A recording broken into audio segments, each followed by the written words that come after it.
किसी इंसान के शरीर में भूत प्रेत का बाधा लग जाए तो उस वह इंसान उस भूत प्रेत की बाधा से कैसे दूर हो, कैसे मुक्त हो?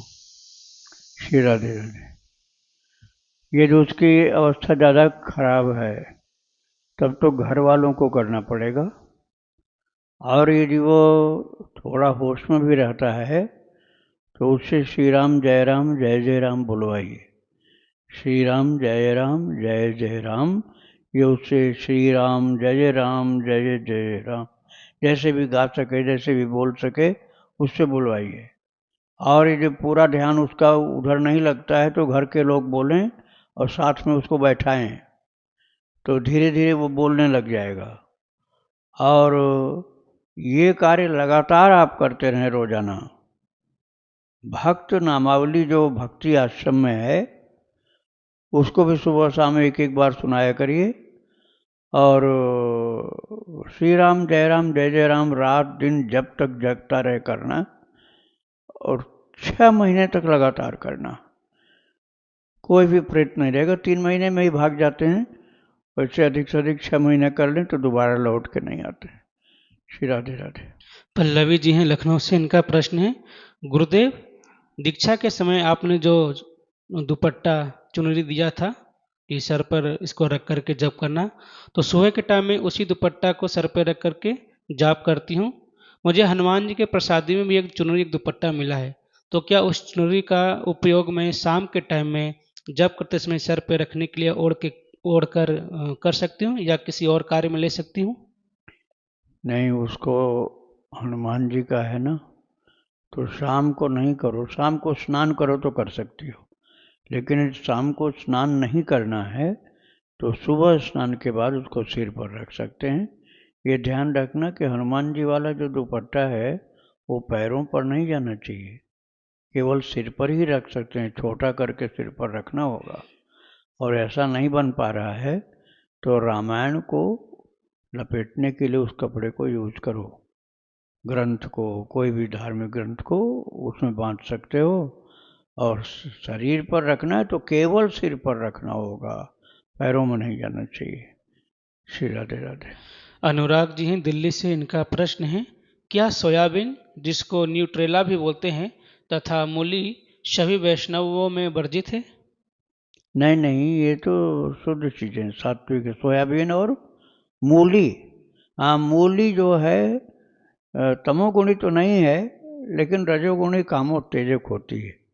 इसलिए मूली का भगवान को तो भोग लगेगा, ऐसा नहीं कि भगवान को भोग लगेगा नहीं, लेकिन और लोगों को प्रसाद रूप में थोड़ा सा ग्रहण करने में दोष नहीं है।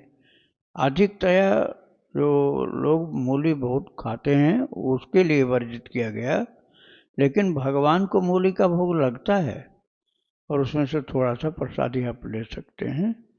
और सोयाबीन तो सात्विक है ही। राधे राधे। इनका दूसरा प्रश्न है, क्या वृंदावन के भक्त खाना चख के ही भगवान को भोग लगाते हैं? क्या भक्ति आश्रम में भी ऐसा होता है?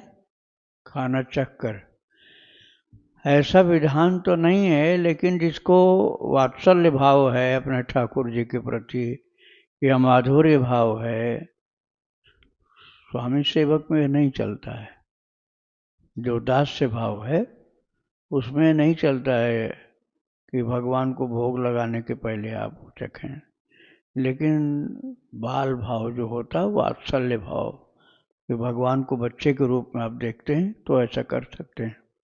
या कोई प्रिया प्रियतम का भाव हो तो वो भी अपने प्रियतम को खिलाने के पहले थोड़ा सा चख सकते हैं कि ज़्यादा इसमें मिर्च तो नहीं, या नमक नहीं, मीठा कम है, या ऐसी कुछ गड़बड़ी है, तो उसके लिए थोड़ा सा स्वाद उसका पता कर सकते हैं। कोई दोष नहीं लगेगा। राधे राधे। इनका अगला प्रश्न है, क्या तिलक पूजा की शुरुआत में लगाएं या बाद में? शाम को स्नान से पहले अगर तिलक लगा हुआ हो तो उसको पोंछना ठीक रहेगा? तिलक पूजा के शुरू में लगाया जाता है। सुबह जब आप स्नान करेंगे तो स्नान करने के बाद पहले तिलक ही लगाओ, उसके बाद सब पूजा करो, ध्यान जप पाठ सब बाद में करो, पहले तिलक लगाओ। और शाम को तिलक लगा हुआ तो छुड़ाना जरूरी नहीं होता, न छुड़ाना ही ज़्यादा अच्छा है। श्री राधे राधे। इनका अगला प्रश्न है, भक्तमाल का लॉकेट क्या बाथरूम में ले जा सकते हैं? कई ऐसे लॉकेट होते हैं जिनमें गीता जी भी छोटे अक्षरों में छपी होती है, तो बाथरूम वगैरह में ले जा सकते हैं? यदि गले में ही बंधा हुआ हो, लटक नहीं रहा है, गले में ही है, तो आप पहने हुए जा सकते हो बाथरूम में। और लटक रहा है, नाभि तक जा रहा है और नीचे भी जाने की संभावना है, तो उससे अच्छा उतार के रख दो उसको। गले तक में ही हो, 1-2 इंच नीचे तक जाए कोई बात नहीं, ज़्यादा लटकता हो तो उतार के जाना चाहिए। श्री राधे राधे। इनका आखिरी प्रश्न है, किसी अन्य देवी देवता की आरती कहीं चल रही हो या आरती खुद कर रहे हो, तो उस समय मन में नाम जपना या आज्ञा चक्र पे नाम लिखना उनके प्रति अनादर तो नहीं होगा? कोई अनादर नहीं होगा, वो भगवान की चीज़ है। ध्यान करना या जप करना भगवान का आरती के समय में कोई दोष नहीं है। राधे राधे।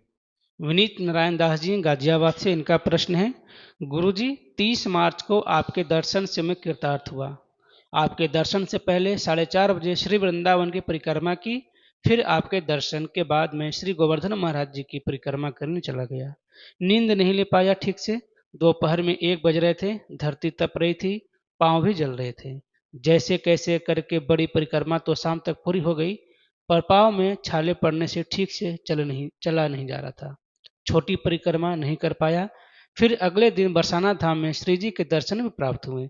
मन में बड़ा पछतावा है, क्या मैं फिर से जाकर वहाँ परिक्रमा जहाँ छोड़ी थी वहीं से शुरू करके पूरी करूं, तो क्या परिक्रमा पूरी मानी जाएगी या फिर से शुरू से ही आरंभ करूं?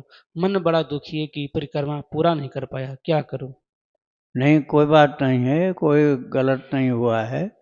ऐसा तो किया जाता है, जिसको पूरी परिक्रमा करने में परेशानी रहती है तो 2 दिन में कर लेते हैं। आपकी जो शेष रह गई है उसको पूरा कर लो किसी भी दिन जाकर। राधे राधे। इनका आखिरी प्रश्न है, तुलसी माला को गाय के घी में रखें या फिर तिल का तेल या फिर सरसों के तेल में भी रख सकते हैं? सरसों का तेल नहीं ठीक है, गाय के घी का, शुद्ध देसी गाय का शुद्ध घी हो तो उसमें आप रख सकते हो, लेकिन ध्यान रखना फिर चूहे लेके भागते हैं। जहाँ माला घी में सनी हुई मिली वो चूहे लेके भाग जाते हैं, बिल में चली जाएगी माला। तो उसको कहीं आपको सुरक्षित रखना पड़ेगा अलमारी के अंदर। और नहीं घी मिलता है तब आप तिल के तेल में कर सकते हैं। राधे राधे।